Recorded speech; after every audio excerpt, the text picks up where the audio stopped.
নমস্কার বন্ধুরা, আমি ডোনা রিগালিস লাইফ কিচেন চ্যানেল নিয়ে তোমাদের সামনে এসেছি। আজকে আমি তোমাদের জন্য মাটনের রেসিপি নিয়ে এসেছি। যেহেতু আজকে সানডে, তাই প্রত্যেক বাড়িতেই তো মাটন হয়েই থাকে।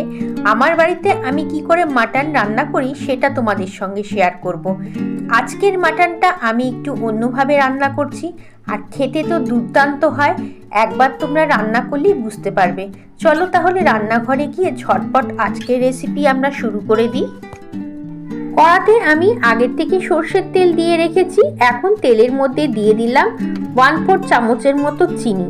চিনিটা যখন কালার চেঞ্জ করে ফেলবে, মানে চিনিটা ক্যারামেল হয়ে যাবে, তখন আমরা বাকি এক এক করে ইনগ্রেডিয়েন্টস দিতে থাকবো।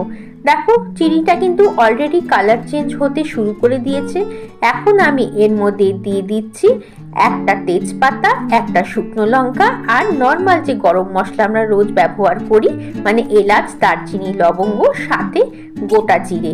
এখন এগুলোকে খুব ভালো মতো তেলের মধ্যে আমি 10 সেকেন্ড ধরে গরম করে নেব। ফোড়ন থেকে সুন্দর গন্ধ বেরিয়ে গেছে। এখন তেলের মধ্যে দিয়ে দিচ্ছি আমি বড় সাইজের একটা গোটা রসুনকে থেতো করে রেখেছি, সেই রসুনটা তেলের মধ্যে আমি ভেজে নিচ্ছি। রসুনের থেকে যখন সুন্দর গন্ধ বেরোতে শুরু করবে, তখন আমি একে একে জিনিস দেব।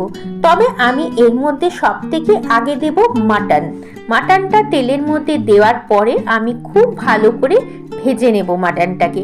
যতক্ষণ না কালার চেঞ্জ হবে ততক্ষণ কিন্তু মাটনটাকে আমি ভালো করে ফ্রাই করে নেব।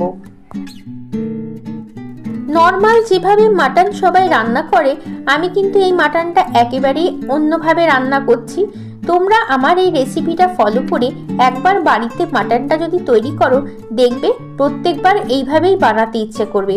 আর টেস্টটা যা অপূর্ব আসে না, সেটা তোমরা যতক্ষণ না বানাবে ততক্ষণ তোমরা বুঝতেও পারবে না। দেখো, মাটনের কালার অলরেডি চেঞ্জ হতে শুরু করে দিয়েছে। এই নয় যে এখন মাটন আমার ভাজা হয়ে গেছে, এটাকে কিন্তু আমরা আরও 5 থেকে 7 মিনিট ধরে মাটনটাকে তেলের মধ্যে ফ্রাই করে নেব।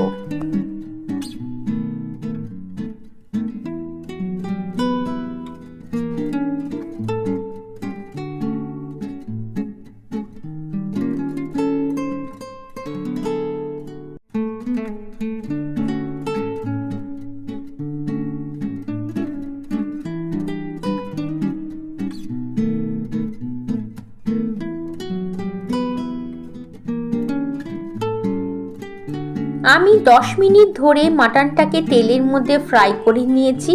এখন আমি মাটনের মধ্যে দিয়ে দিচ্ছি 1.5 চামচের মতো আদার পেস্ট। আমি টিস্পুন দিয়ে দিচ্ছি, সেই জন্য 1.5 চামচ দিলাম। তোমরা টেবিল স্পুন যদি ইউজ করো তাহলে অবশ্যই 1 চামচের বেশি দেবে না। দেখো, এখন আদাটা দেওয়ার পরে আমি আবার কিছুক্ষণ কিন্তু মাটন আর আদা সবগুলোকে আমি ফ্রাই করব। আর প্রত্যেকটা মশলা দেওয়ার পরে একটু সময় নিয়ে সেই মশলাগুলোকে ফ্রাই করার পরে তারপরে আরেকটা মশলা অ্যাড করবে। তাহলে দেখবে সেই মাটনের টেস্ট অনেক অন্যরকম হবে। দেখো, আস্তে আস্তে করে ভাজা কিন্তু হয়ে গেছে। এখন আমি দিয়ে দিচ্ছি এর মধ্যে মিডিয়াম সাইজের 3টে পেঁয়াজকে কুচো করে রেখেছিলাম, সেই 3টে পেঁয়াজ।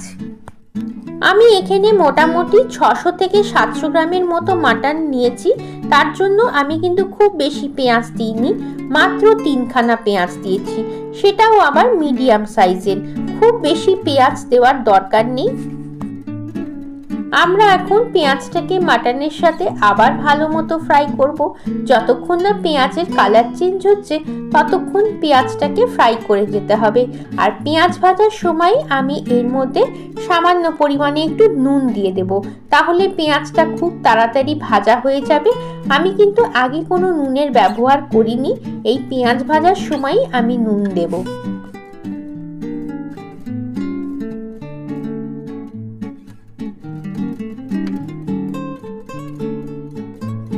পেঁয়াজটা অনেকটা কালার চেঞ্জ হয়ে এসেছে আর মাটনের সাথে বেশ সুন্দর মেখে গেছে। এখন আমি এটার মধ্যে নুন দিয়ে দিচ্ছি। পেঁয়াজ ভালো করে মিশিয়ে নিয়ে তারপরেই আমি নুনের ব্যবহার করলাম। প্রথমে বেশি নুন দিচ্ছি না, পরে আমি আবার নুনটা অ্যাড করব, সেই জন্য সামান্য পরিমাণে নুনই এখন দিয়ে দিলাম।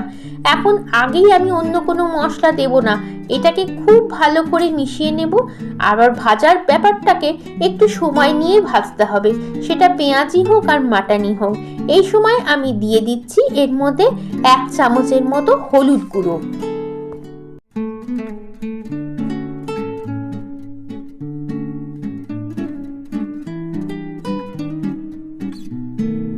হলুদ গুঁড়োটাকে মাটনের সাথে আমরা এখন ভালো করে আবার মিশিয়ে দিচ্ছি। হলুদটা মাটনের সাথে ভালো করে মিশে গেলে এর মধ্যে আমি দিয়ে দিচ্ছি 3টে মিডিয়াম সাইজের আলুকে কেটে নিয়েছি, 6-7 টুকরো হয়েছে, সেই 6-7 টুকরো আলু। আমরা তো বাঙালি, মাটনের মধ্যে আলু হলে আমাদের মনটা বেশ খুশি খুশি হয়ে যায়। আর রবিবারের মাটন যেহেতু, সেজন্য আলু তো পড়তেই হবে। আর আলুটাকে আমি এই সময় দিয়ে দিলাম। আলু কিন্তু আমি আগে থেকে ভেজে রাখিনি, মাটনের সাথে যখন কষাবো তাতেই আলুটা সুন্দর কষে যাবে, আলাদা করে আর ভাজার কোনো দরকার পড়বে না।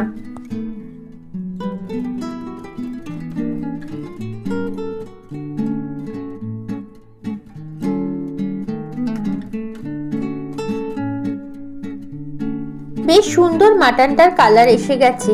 এখন আমি দিয়ে দিচ্ছি এর মধ্যে জিরে গুঁড়ো 1 চামচের মতো, আর দিয়ে দিচ্ছি ধনে গুঁড়ো।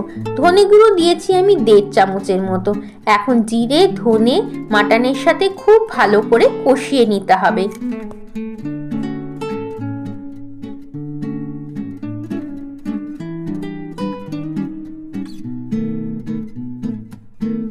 জিরে আর ধনেকে মাটনের সাথে খুব ভালো করে মিশিয়ে নিয়েছি। যেহেতু সব গুঁড়ো মশলাগুলো আমি ব্যবহার করলাম, এখন আমি এর মধ্যে সামান্য পরিমাণে একটু জল দিয়ে দেব। আমি যে জলটা রান্নায় ব্যবহার করছি সেটা কিন্তু আগে থেকেই গরম করে রেখে দিয়েছি। একটু একটু করে গরম জল দিয়ে আমি মাংসটাকে কষিয়ে নেব। মাংসের মধ্যে এইরকম করে মাঝে মাঝে জল দিয়ে দিয়ে যদি মাংস কষাও, তাহলে দেখবে সেই মাংসর টেস্ট একেবারেই অন্যরকম হবে, আর কালারটাও খুব সুন্দর হবে। মাটন বা চিকেন যেটাই রান্না করো, একটু সময় দিয়ে যদি কষিয়ে নাও, তাহলে কিন্তু মাটন বা চিকেনের রেজাল্ট খুবই ভালো আসে। এখন আমি এর মধ্যে দিয়ে দিচ্ছি মিডিয়াম সাইজের একটা টমেটো। টমেটোটাকে আগে থেকে আমি কেটে রেখেছি, টমেটোর বীজটা ফেলে দিয়েছিলাম। এখন টমেটোটাকে আমি কষানোর সময় দিয়ে দিলাম।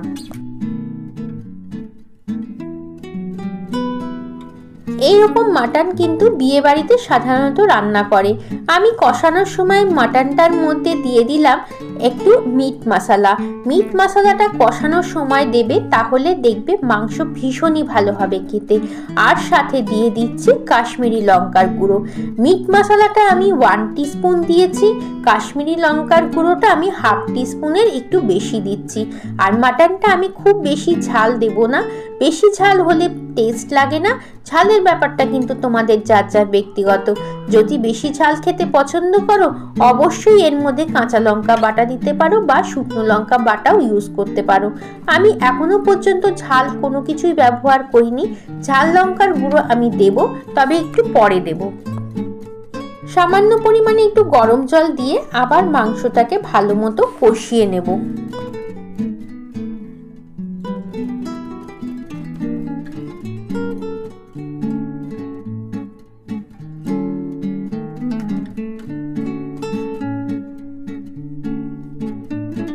তোমরা দেখতেই পাচ্ছ আস্তে আস্তে মাংসর কালার চেঞ্জ হয়ে গেছে। আলুগুলোকে আমি তুলে ফেললাম, কারণ যতই কষাবো ততই আলুগুলো একবারে ভেঙে যাবে, পরে আর আলু একটাও খুঁজে পাওয়া যাবে না। খুব সুন্দর করে কষে গেছে। এখন আলুগুলোকে তুলে আমি একটা বাটিতে রেখে দিচ্ছি। প্রেসার কুকারে যখন মাংসটা দেব, তখন আমি আলুগুলোকে প্রেসার কুকারের মধ্যে দিয়ে দেব। এখন আস্তে আস্তে করে মাংসটাকে অল্প অল্প জল দিয়ে আবার আমি কষিয়ে নেব।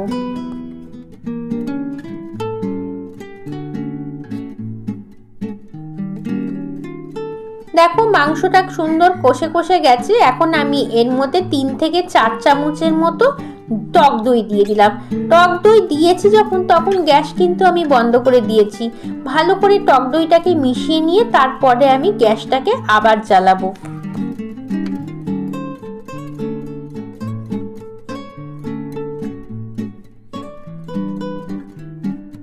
গ্যাসটাকে আমি জ্বালিয়ে দিয়েছি আবার। এখন আমি মাংসটাকে 5 মিনিটের জন্য ঢাকা দিয়ে রেখে দেব। 5 মিনিট পর আমি ঢাকাটা খুলে দিলাম। দেখো মাংস থেকে তেল ছাড়তে শুরু করে দিয়েছে, অপূর্ব সুন্দর একটা গন্ধ বেরোচ্ছে। আমাদের মাংসটা কিন্তু খুব সুন্দর করে কষে গেছে। এইভাবে আস্তে আস্তে করে যদি কষিয়ে নাও তাহলে মাংস খেতে দুর্দান্ত হবে। দেখো মাংসের কালার একেবারেই চেঞ্জ হয়ে গেছে। এখন আমি এর মধ্যে দেব ঝাল লঙ্কার গুঁড়ো। তোমরা চাইলে ঝাল লঙ্কার গুঁড়োর জায়গায় গোলমরিচের গুঁড়ো দিতে পারো, তবে আমি গোলমরিচের মধ্যে দিচ্ছি না, কারণ বেশি ঝাল হয়ে যাবে। 1 চামচের মতো ঝাল লঙ্কার গুঁড়ো দিলাম, আর পরে আমি একটু কাঁচা লঙ্কা দিয়ে দেব, তাহলে ঝালটা বেশ সুন্দর অ্যাডজাস্ট হয়ে যাবে।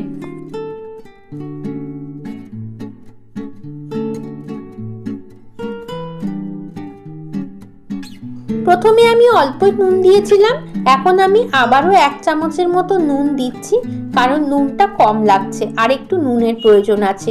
যেহেতু আমি ঝোল দেব পরে, সেজন্য নুনটা কিন্তু তখন আমার ব্যালেন্স হয়ে যাবে।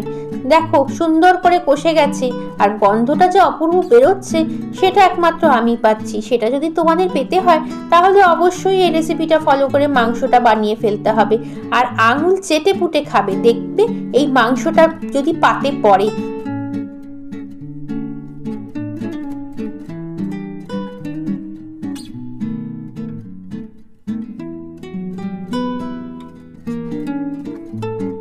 আবারও আমি 5 মিনিট ঢাকা দিয়ে রেখেছিলাম। এখন মাংসটা কিন্তু একেবারেই পুরোপুরি সুন্দরভাবে কষে গেছে। এটাকে এখন সেদ্ধ করার পালা। আমি প্রেসার কুকারে দিয়ে এটাকে সেদ্ধ করব।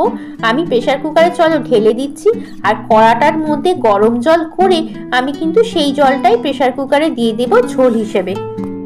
2 কাপ গরম জল দিয়েছি। এবার আমি দিয়ে দিলাম কষিয়ে রাখা আলুগুলো। এখন এটাকে আমরা সুন্দর করে প্রেসার কুকারে দিয়ে 3 থেকে 4টে সিটি মারবো। তার আগে দিয়ে দিলাম খুব সামান্য পরিমাণ একটু শাহি গরম মশলার গুঁড়ো। চলো আমরা এটাকে ঢাকা দিয়ে লো ফ্লেমে প্রেসার কুকারে দিয়ে 3টে সিটি মারি, আর সঙ্গে একটা কাঁচা লঙ্কা দিয়ে দিলাম, সুন্দর গন্ধ যাতে হয়। প্রেসারটা রিলিজ হয়ে গেছে, চলো ঢাকাটা খুলে দিই, আমি তোমাদের দেখাই কেমন হয়েছে মাংসটা। দেখো একেবারে সানডে স্পেশাল মাটন কারি তৈরি হয়ে গেছে। আলুগুলো সুন্দর সেদ্ধ হয়ে গেছে, আর মাটনটা তো দারুণ সেদ্ধ হয়েছে। এখন এটাকে গরম গরম পরিবেশন করে দেব। কি দেখে লোভ লাগছে তো? তাহলে ঝটপট রেসিপিটা ফলো করে বানিয়ে ফেলতে হবে। আর রোজকার মাটন যেভাবে রান্না করো সেই রকম পন্থা বাদ দিয়ে আজকে আমার মতো করে একটু রান্না করে দেখো, দারুণ টেস্ট হবে খেতে, আর সবার প্রশংসা তোমরা পাবেই পাবে। চলো আর কথা না বাড়িয়ে পরিবেশন করে দিই ঝটপট করে। এই দেখো তৈরি হয়ে গেছে গরম গরম মাটন কারি। আলু দিয়ে রবিবারে দুপুরের মাংস ভাত, উফ দারুণ ফাটাফাটি ব্যাপার। কেমন লাগলো আজকে রেসিপি? যদি ভালো লাগে অবশ্যই লাইক কমেন্ট শেয়ার করো। নতুন বন্ধু হয়ে থাকলে চ্যানেলটাকে সাবস্ক্রাইব করো। আজকের রেসিপি তোমাদের ভালো লেগেছে এই আশা নিয়ে তোমাদের কাছ থেকে বিদায় নিচ্ছি। আবার আসবো অন্যদিন অন্য একটা সুন্দর কোনো রেসিপি নিয়ে। ততক্ষণ তোমরা সবাই ভালো থেকো এবং সবাইকে টাটা।